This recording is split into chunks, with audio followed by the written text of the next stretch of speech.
Eight की रात एक सस्पेंस। कहानी एट का दिन था और पूरी मोहल्ला रंगों से सज गया था। हर किसी को खुशी थी, लेकिन एक छुपी हुई बात थी जो किसी को नहीं मालूम थी। इस बार ईद की रात कुछ अलग होने वाली थी। जाहिद, एक जवान लड़का जो अपने दोस्तों और घर वालों के साथ ईद का इंतजार कर रहा था, उस दिन कुछ अजीब महसूस कर रहा था। उसकी आंखों के सामने एक पुरानी तस्वीर थी जो उसने अपनी नानी के घर से निकाली थी। वो तस्वीर एक पुरानी इमारत की थी जो उनके गांव के बाहर थी।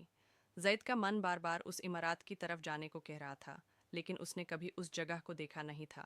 जैद को याद आया कि उसकी नानी ने एक दफ़ा कहा था, ईद के दिन अगर तुम किसी पुरानी इमारत की चादर उतार कर देखो तो तुम्हें कुछ ऐसा मिल सकता है जो तुम्हें कभी नहीं मिलने वाला।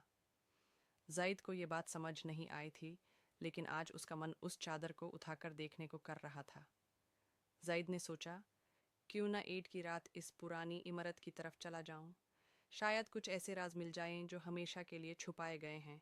ईद की नमाज के बाद जब लोग अपने घरों में ईद के मज़ा लेने लगे, जाहिद अपने दोस्तों से कहकर चुपके से उस इमारत की तरफ चल दिया। रात के अंधेरे में एक अजीब सी खामोशी थी। इमारत के पास पहुंचकर जाहिद ने देखा कि सब कुछ पुराना और भटकती हुई तस्वीर जैसा लग रहा था। उसके हाथ में एक पुराना चिराग था जो धीरे धीरे जल रहा था। जैसे ही जाहिद ने चादर उठाई, एक तेज हवा चलने लगी और इमारत के अंदर की रोशनी जिंदा हो गई।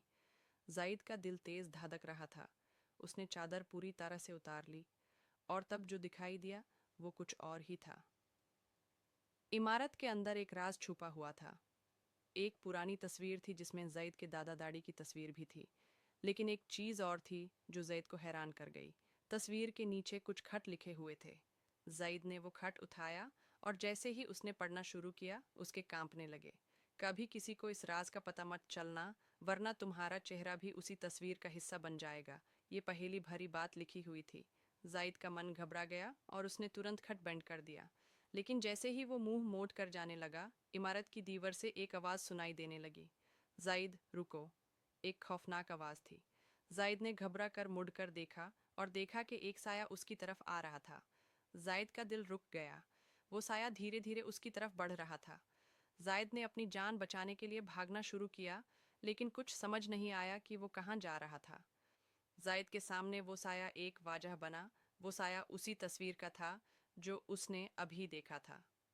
जाहिद की आंखों के सामने पुरानी तस्वीर के सारे राज खुल रहे थे। वो साया जाहिद के पास आकर बोला, तुम्हें इस राज का पता नहीं चलने देना था। तुम्हारे दादा दादी ने हमेशा इस राज को अपने दिल में छुपा के रखा। तुम इस राज को समझ नहीं पाओगे, लेकिन तुम्हारे साथ ये हमेशा के लिए रहेगा। जाहिद ने अपने आंसुओं को पोंछा और उस साए की तरफ देखा। तुम कौन हो? जाहिद ने पूछा। आवाज़ ने जवाब दिया, मैं तुम्हारे अपने ही खानदान का हिस्सा हूँ, जो तुम्हारे दादा दादी ने अपने ज़िंदगी के राज छुपाए रखे हैं। मैं उन्हीं राजों का एक हिस्सा हूँ। जाहिद ने अपने चेहरे पर घनती हुई ठंडक महसूस की और समझ गया कि वो राज कभी उससे कहीं नहीं मिलेंगे।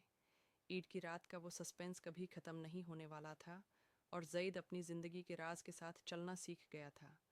ज़ैद ने अपनी आंखों को बैंड कर लिया और वो पुरानी इमारत से बाहर आकर अपने दोस्तों और घर वालों के पास लौट आया। ईद के दिन का मज़ा उसने अपने दिल में समेट लिया और उस रात का सस्पेंस हमेशा के लिए अपने साथ रख लिया।